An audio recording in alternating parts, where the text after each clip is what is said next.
दोस्तों, आप सभी को मेरा यानी नीलम सक्सेना चंद्रा का प्यार भरा नमस्कार। जैसे कि मैं हर संडे आपसे मिलती आई हूँ, इस संडे भी आपके सामने पेश हो रही हूँ अपने कुछ कविताओं के गुलदस्ते की संग।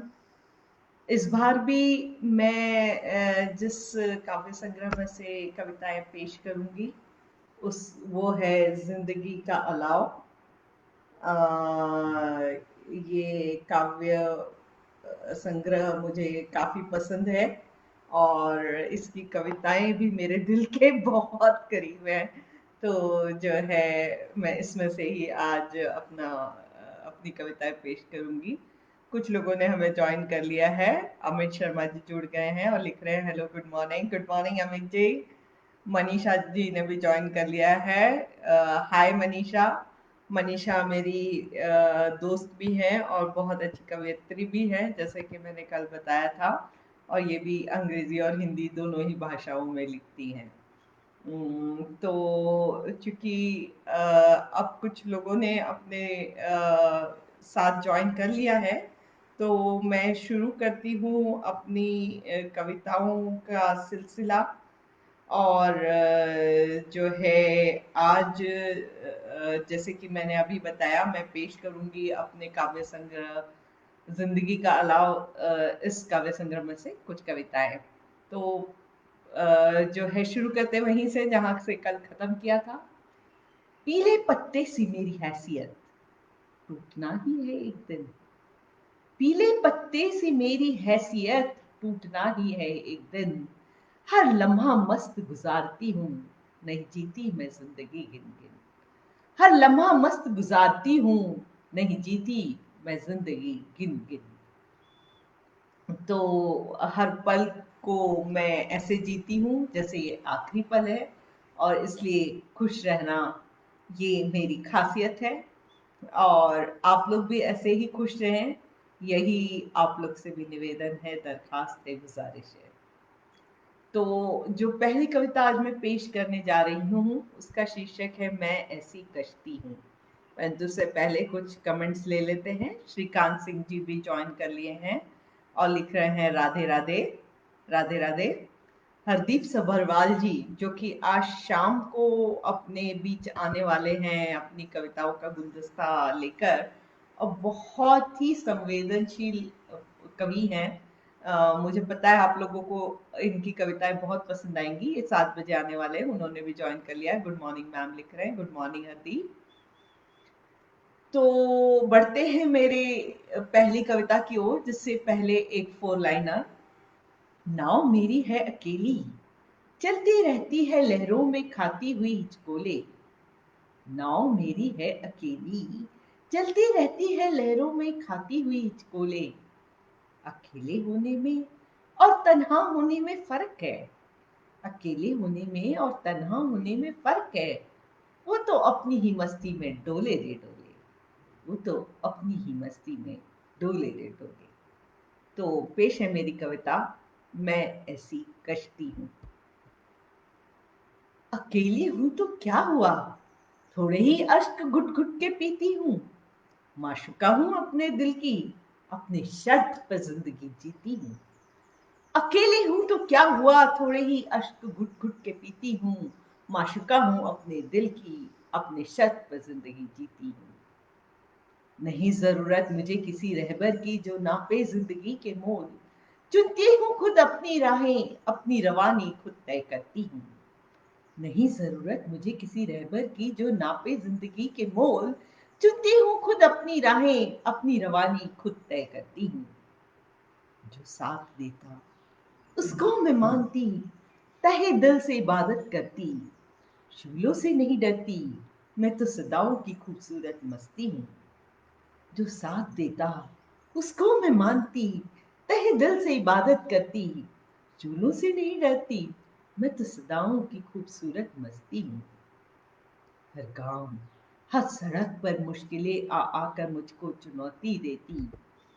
कदम संभाल संभाल कर रखती, पर नहीं डरती। मौला मैं तो उड़ती हूँ। हर गांव हर सड़क पर मुश्किलें आ आकर मुझे चुनौती देती, हर कदम संभाल संभाल कर रखती, पर नहीं डरती, मौला मैं तो उड़ती हूँ। तूफान भी अपना साथी है, वो आता है चले जाने के लिए। कश्ती है तो तूफान तो आएगा ही। तूफान भी अपना साथी है, वो आता है चले जाने के लिए। जो हर तलातुम के साथ आगे बढ़ती, मैं तो ऐसी कश्ती हूँ। जो हर तलातुम के साथ आगे बढ़ती, मैं तो ऐसी कश्ती हूँ। तो आशा है आप लोगों को ये कविता पसंद आई होगी। सरिता जी जो कि हमारे हर प्रोग्राम से जुड़ती हैं और जिनको सुनने की बड़ी ख्वाहिश है हम सभी की, वो गुड मॉर्निंग मैम लिख रही है। गुड मॉर्निंग सरिता। प्रमोद सक्सेना जी जो कि हमारे हर प्रोग्राम से जुड़े हैं, वो भी नमस्कार जी लिख रहे हैं। नमस्कार प्रमोद जी। सरिता जी को ये पोएम बहुत पसंद आई और वो वेरी नाइस लिख रही है, बहुत शुक्रिया। प्रमोद सक्सेना जी लिख रहे हैं, मेरा वजूद मुझसे है। बिल्कुल सही कहा। ये तो ये कविता मैंने बहुत पहले लिखी थी, करीब 20-25 साल पहले लिखी थी। परंतु हर कविता का एक अपना नसीब होता है कि वो किस काव्य संग्रह में जाएगी। और ये जो है जिंदगी का अलाव मेरे इस काव्य संग्रह का हिस्सा बन गई। मनीषा जी लिख रही है nice, thank you Manisha ji. Hardeep जी को भी ये बहुत पसंद आई है। राम प्रसाद जी भी जुड़ गए हैं और गुड मॉर्निंग मैम लिख रहे हैं। Thank you Ram Prasad ji. तो अब बढ़ते हैं मेरी दूसरी कविता की ओर, जिसका शीर्षक है उर्मिला। उर्मिला को कौन नहीं जानता। उर्मिला उर्मिला लक्ष्मण की पत्नी थी। और शायद आपको ये भी पता होगा कि उसने लक्ष्मण की पूरे 14 साल की नींद खुद ले ली थी। यानी कि वो पूरे 14 साल तक लगभग सोई रही, क्योंकि लक्ष्मण के हिस्से की नींद भी उसके हिस्से थी। तो उसी पे पेश है मेरी ये कविता उर्मिला। हरदीप जी लिख रहे हैं बहुत अच्छी कविता, बहुत शुक्रिया हरदीप जी।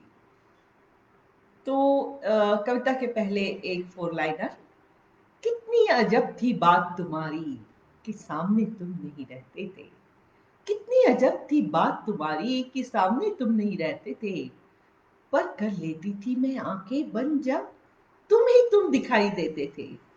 पर कर लेती थी मैं आंखें बंद जब तुम ही तुम दिखाई देते थे। तो पेश है मेरी कविता उर्मिला। हे उर्मिला, राजकुमारी थी तुम, पर फिर भी तुम तो अपने सारे भौतिक सुख छोड़कर लक्ष्मण के साथ वनवास पर जाने के लिए थी तैयार। हे उर्मिला, राजकुमारी थी तुम, पर फिर भी तुम अपने सारे भौतिक सुख छोड़कर लक्ष्मण के साथ वनवास पर जाने को थी तैयार। सुनो, जब कर दिया उसने इनकार तुम्हें साथ ले जाने के लिए, किस तरह छुपाए थे तुमने अपनी आंखों के आंसू। सुनो, जब कर दिया था उसने इनकार तुम्हें अपने साथ ले जाने के लिए, किस तरह छुपाए थे तुमने अपने आंखों के आंसू। क्या तुमने उसे अपने प्यार की दुहाई दी थी। क्या तुमने की थी मनुहार, या कर लिया था तुमने स्थिति से समझौता। उसके सामने मुस्कुराकर और दौड़ पड़ी थी तुम अपने शयन कक्ष में फूट फूट कर रोने के लिए। या कर लिया था तुमने स्थिति से समझौता, उसके सामने मुस्कुराकर और दौड़ पड़ी थी तुम अपने शयन कक्ष में फूट फूट कर रोने के लिए।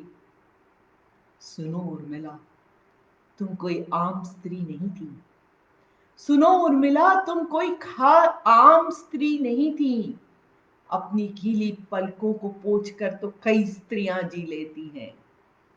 अपनी गीली पलकों को पोंछकर तो कई स्त्रियां जी लेती हैं। पर तुमने तो अपने पति के हिस्से की 14 वर्षों की नींद भी अपने हिस्से ले ली थी और दुनिया से चल रही थी हर कहानी से अनजान, एक तपस्या में लीन सी।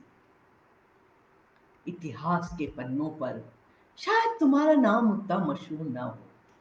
इतिहास के पन्नों पे जब हम जाते हैं तो राम सीता लक्ष्मण भारत इनका नाम ज्यादा मशहूर है। उर्मिला को बहुत कम लोग याद करते हैं।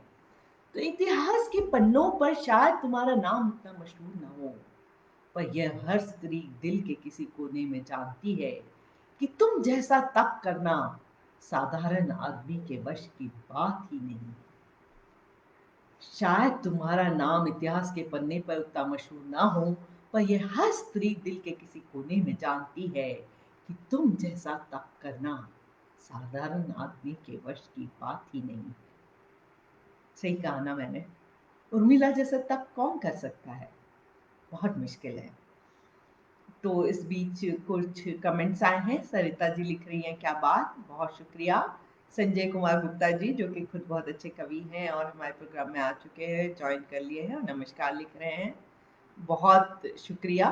राम प्रसाद जी लिख रहे हैं, मैम आपकी कविता सुनने का आनंद ही अलग है। बहुत शुक्रिया राम प्रसाद जी।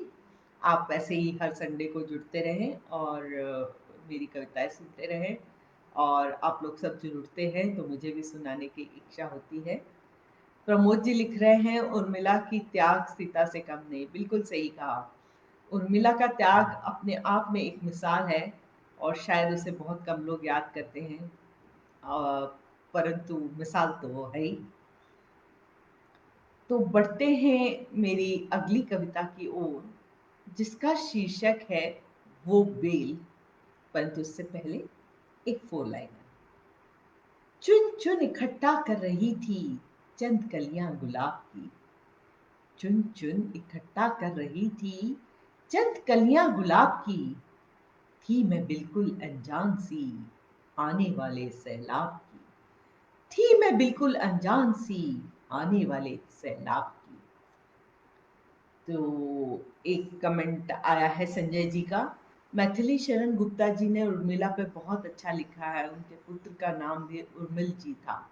बिल्कुल सही कहा आपने। और मैथिली शरण गुप्त जी सभी के फेवरेट पोएट्स में से एक हैं और हम लोग सब अपने सिलेबस में उनको ज़रूर पढ़ते हैं। तो आपने जो याद दिलाया उनके बारे में, उसके लिए आपका आभार। तो बढ़ते हैं मेरी कविता की ओर, जिसका शीर्षक है वो बेल। बहुत चाहती थी वो बेल उसे, बहुत चाहती थी वो बेल उसे। उसने जरा सी क्या आवाज दी, मोहब्बत से अभिभूत हो वो उससे लिपट गई। उसने जरा सी क्या आवाज दी, मोहब्बत से अभिभूत हो वो उससे लिपट गई। अपनी ही नाजुक जड़ों से पानी और पोषक तत्व खोजती, अपनी ही सुरूप पत्तियों से सूरज की रोशनी को चूसती, अपनी ही जुस्तजू से बढ़ती रहती। अपनी ही नाजुक जड़ों से पानी और पोषक तत्व खोजती, अपनी ही स्वरूप पत्तियों से रोशनी, सूरज की रोशनी को चूसती और अपनी ही जुस्तजू से बढ़ती रहती। वो बेल बहुत खुश थी बरगद का साथ पाकर, और वो उसकी ही धुन में उसकी मोहब्बत के सहारे आसमान को चूमने की कोशिश करती। बहुत खुश थी वो बेल बरगद का साथ पाकर, और वो अपनी ही धुन में उसकी मोहब्बत के सहारे आसमान को चूमने की कोशिश करती। आखिरी 3 लाइनों पे गौर करिएगा।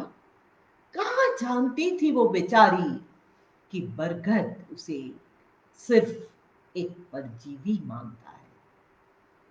कहाँ जानती थी वो बेचारी बेल कि बरगद उसे सिर्फ एक परजीवी मानता है। तो ये थी मेरी कविता वो बेल। संजय कुमार गुप्ता जी लिखते हैं, उन्होंने उर्मिला को अमर कर दिया था। मैथिली शरण गुप्त जी के बारे में बात कर रहे हैं संजय जी। बिल्कुल सही कहा आपने।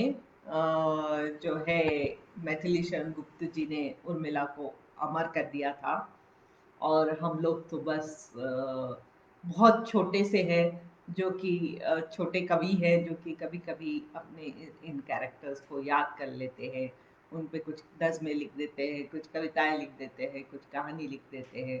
परंतु मैथिली शरण जैसी हस्ती को मेरा नमन। तो आशा है आपको मेरी कविता वो बेल पसंद आई होगी।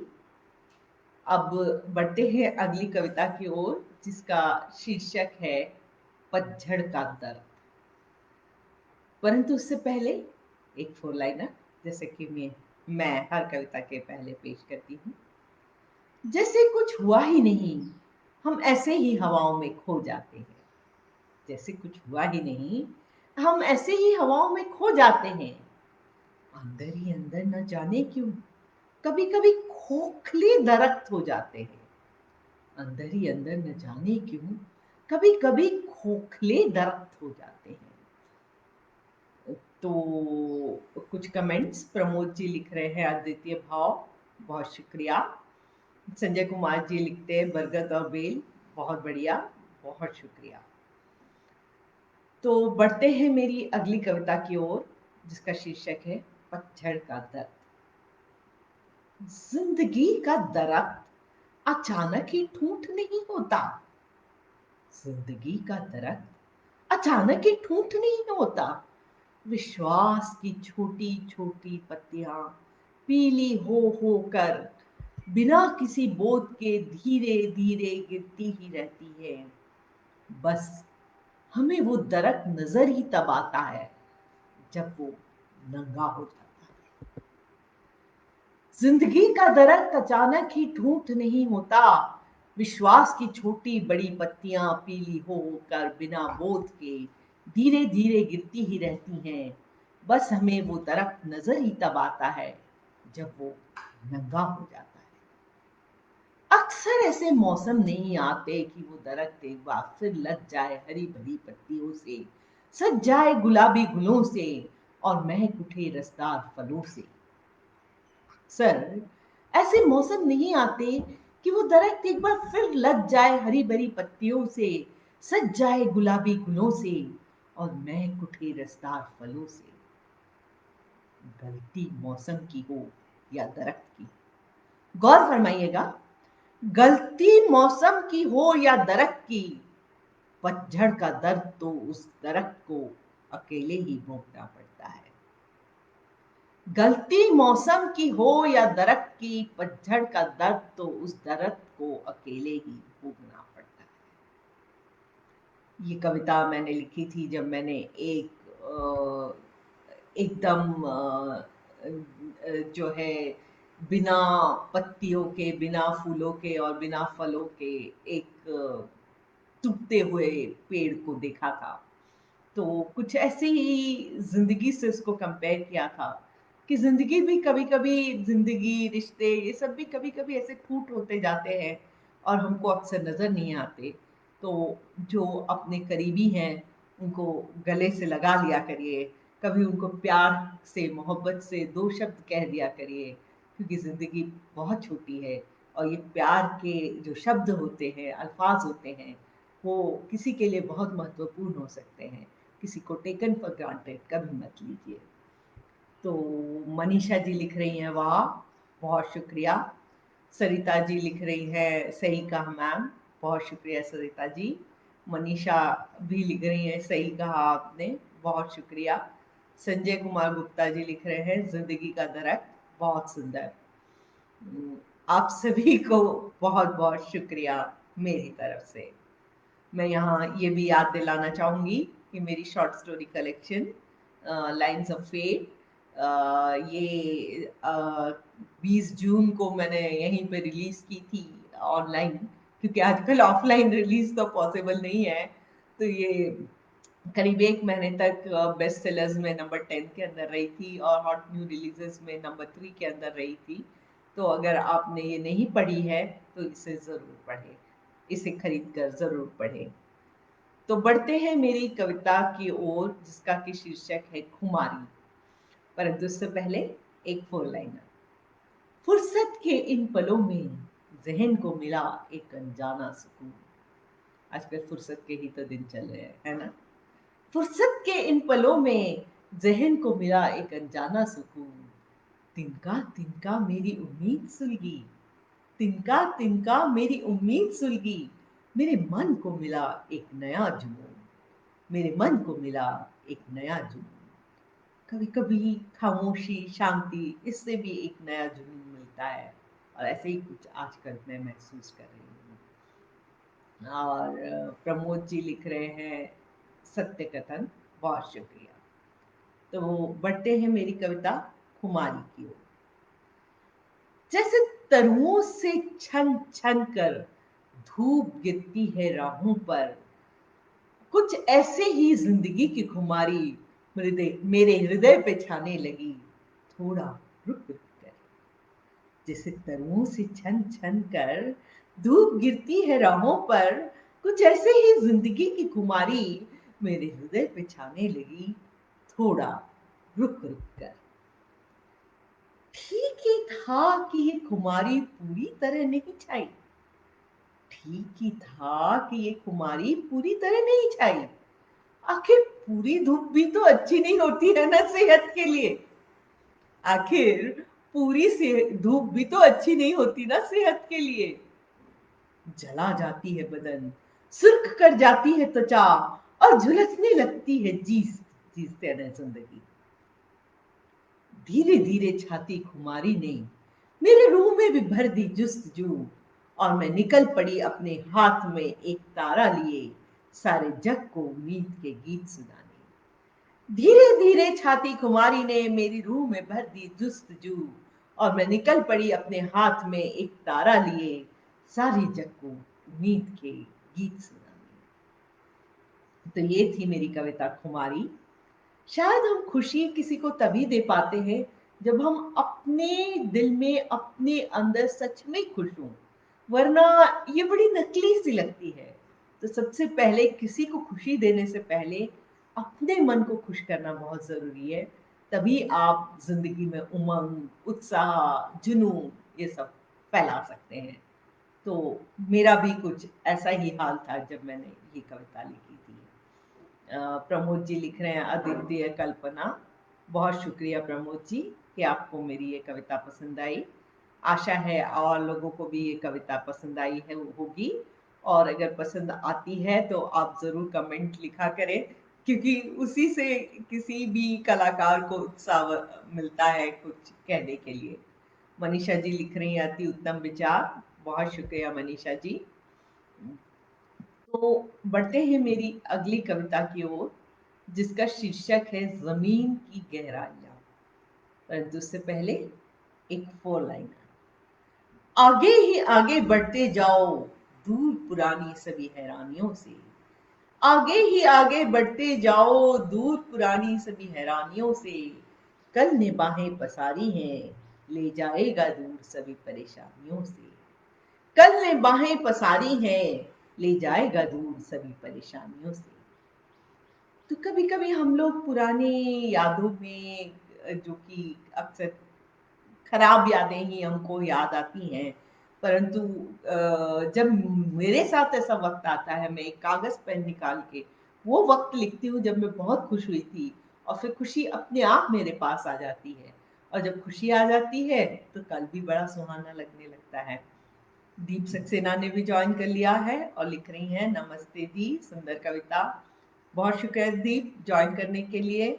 मेरे ख्याल से आप भी बहुत दिनों से ज्वाइन कर रही हैं मेरी ये कविताओं का सिलसिला। मनीषा जी लिख रही है, वाह क्या बात है, बहुत शुक्रिया। प्रमोद सक्सेना जी लिख रहे हैं, बहुत खूब, बहुत शुक्रिया। तो बढ़ते हैं मेरी कविता जिंदगी की गहराइयों की ओर।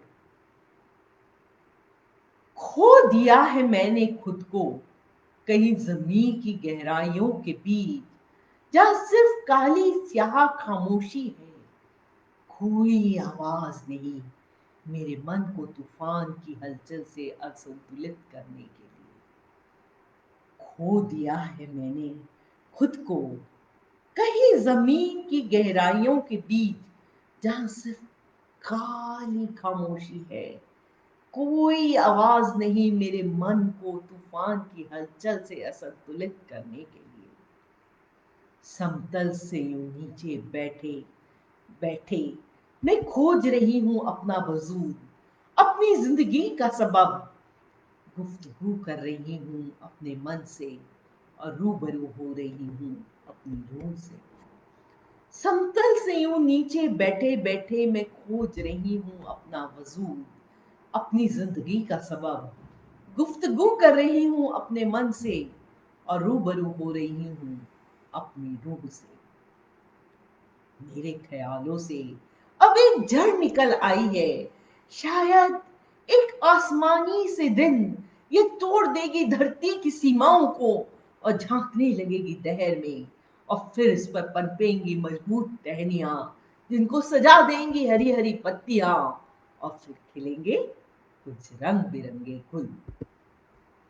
मेरे ख्यालों से अब एक जड़ निकल आई है, शायद एक आसमानी से दिन ये तोड़ देगी धरती की सीमाओं को और झांकने लगेगी दहर में, और फिर इन पर पनपेंगी मजबूत टहनियां जिनको सजा देंगी हरी हरी पत्तियां, और फिर खिलेंगे कुछ रंग बिरंगे गुल। कहते हैं ना, जब बाहर के तूफानों से आप बहुत डर जाएं, घबरा जाएं, तब आपको क्या करना चाहिए? आपको खामोशी के साथ, खामोशी को अपना साथी बना कुछ पल बैठ जाना चाहिए। ये मैं अक्सर करती हूँ, और जो है अपने मन की सोचती हूँ, और तब मैं पाती हूँ कि मेरा उत्साह एक बार फिर से बढ़ गया है। तो आप भी अगर कभी खो जाएं तो इसी तरह अपनी रूह को पहचाने, औरों से नहीं, अपने आप से सुकून मिलता है, अपने आप से जुनून मिलता है। तो जो है मनीषा जी लिख रही हैं agree. Thank you Manisha ji. Rupali Singh जो कि मेरी बहुत अच्छी फ्रेंड है, उन्होंने भी ज्वाइन कर लिया है, बचपन की दोस्त है, लिख रही है सही सोच बहुत ज़रूरी। बहुत शुक्रिया रूपाली। मनीषा जी लिख रही हैं खूबसूरत। बहुत शुक्रिया मनीषा जी। तो जो है आप लोग ये भी लिखें कि आपको कौन सी कविता सबसे ज़्यादा पसंद आई अभी तक, क्योंकि अब मैं बढ़ रही हूँ अपनी आखिरी कविता की ओर। जैसे कि मैंने कहा था, वक्त का पता नहीं चलता है, आधा घंटा यूं ही गुजर जाता है, और जो है फिर पर फिर मैं आती हूँ अगले रविवार, और ये सिलसिला चलता रह रहा है, और मुझे बहुत अच्छा लग रहा है आप लोगों से मिलना। तो मेरी जो आज की आखिरी कविता है वो है, उसका शीर्षक है लक्ष्य। परंतु उससे पहले एक फोर लाइनर। कभी भी जिंदगी नहीं ठहरती, रास्ते मिल ही जाते हैं। कभी भी जिंदगी नहीं ठहरती, रास्ते मिल ही जाते हैं। शूलों से जूझना ही होता है, वही मंजिल तक पहुंच जाते हैं। शूलों से जूझना ही होता है, वही मंजिल तक पहुंच जाते हैं। कहते हैं ना, जिसने जिंदगी में कभी कोई लड़ाई नहीं लड़ी हो, कोई जंग नहीं लड़ी हो, वो आगे बढ़ नहीं सकता, क्योंकि वो तो ऐसे ही पड़ा है। वो उसको आता ही नहीं कि आगे कैसे बढ़ा जाता है।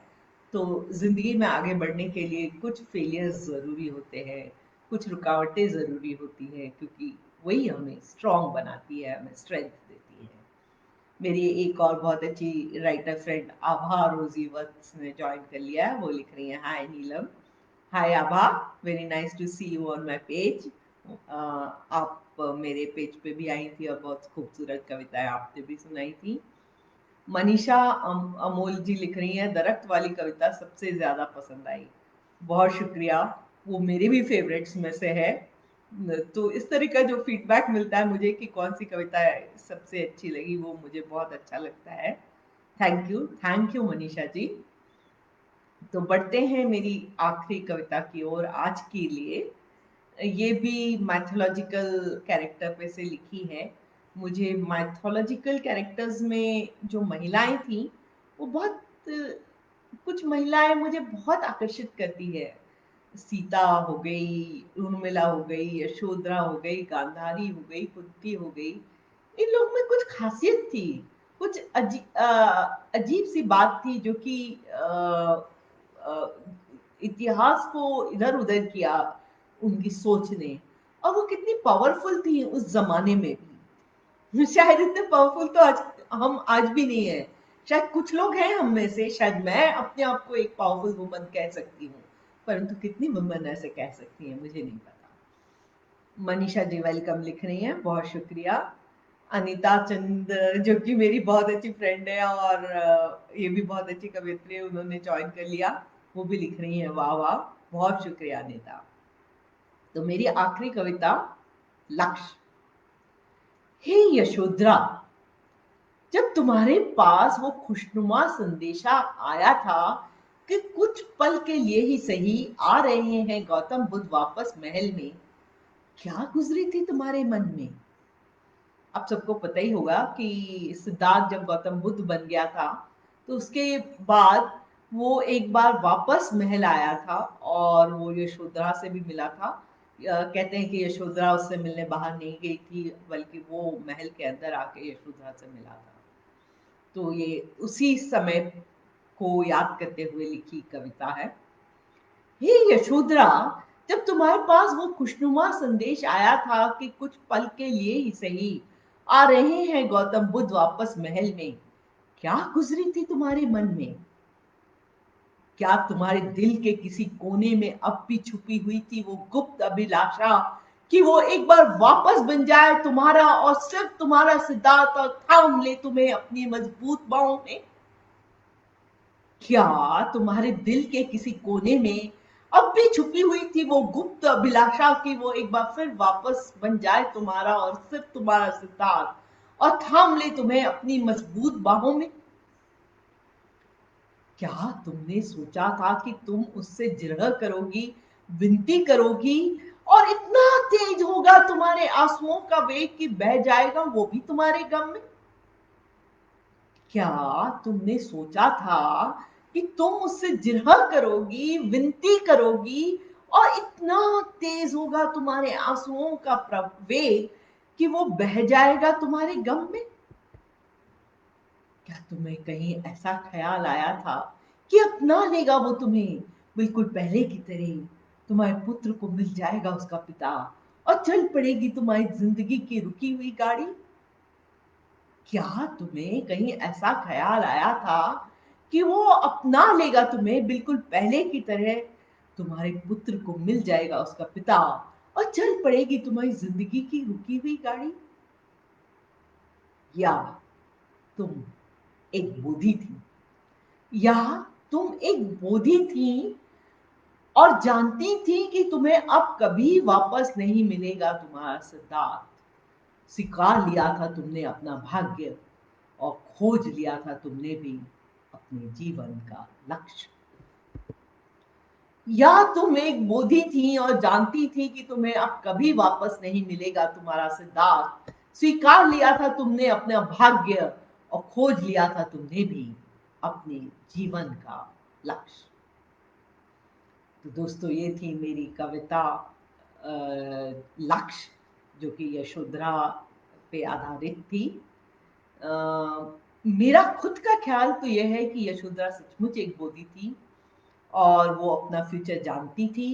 जानते हुए भी उसने सब कुछ स्वीकार लिया था और उसने अपना जिंदगी का राव अपने ही सहारे जला लिया था।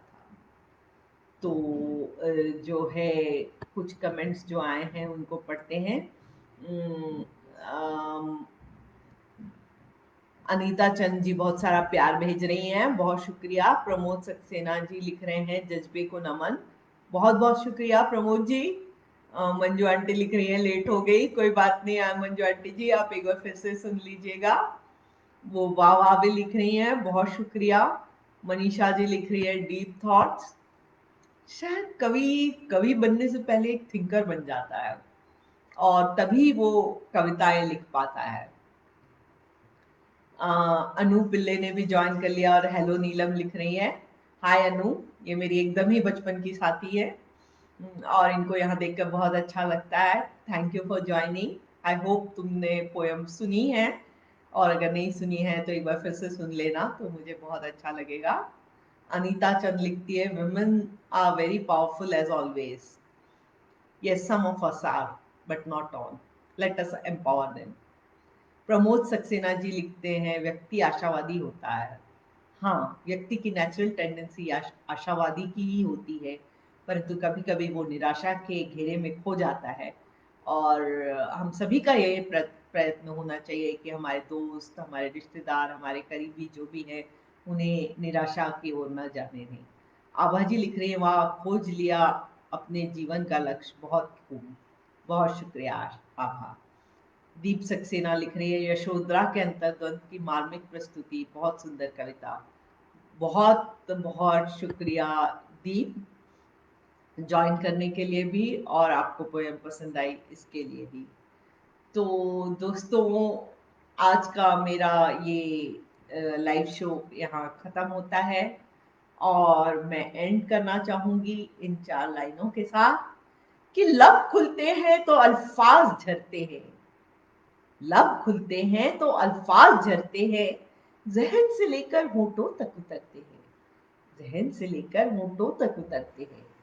नज्म जन्म लेती ही जाती हैं, नज्म जन्म लेती ही जाती हैं और अल्फाज दिल को करार देते हैं। कभी कभी मैं भी सोचती हूँ कि मैं इतनी कविताएं कैसे लिख लेती हूँ, परंतु पता नहीं शायद मन में दिन भर कुछ ख्याल चलते रहते हैं और शाम को जब वो मेरा वक्त होता है, जो मी टाइम होता है, उसमें मैं ये कविताएं लिखती रहती हूँ और आप लोग इन्हें पसंद करते रहते हैं। बस यही मेरे लिए खुशी की बात है। और आप लोग सब ने आज ज्वाइन किया मेरे इस प्रोग्राम को, इसके लिए मैं आप सभी का बहुत बहुत शुक्रिया अदा करना चाहती हूँ और आपसे अब यहाँ पे मैं रुखसत लेना चाहती हूँ। हर बार आप लोग, हर बार की तरह आप लोग फिर ज्वाइन करिएगा मुझे अगले संडे ठीक 11 बजे। आप सबका बहुत बहुत शुक्रिया। कुछ कमेंट्स और आ गए हैं। प्रमोद जी लिख रहे हैं वाह वाह, बहुत शुक्रिया प्रमोद जी। अनीता चंद लिख रही हैं यशोधरा वाह, आपको यशोधरा की पोएम बहुत पसंद आई, बहुत शुक्रिया अनीता जी। तो आप सबसे मिलकर बहुत अच्छा लगा और टाटा बाय बाय।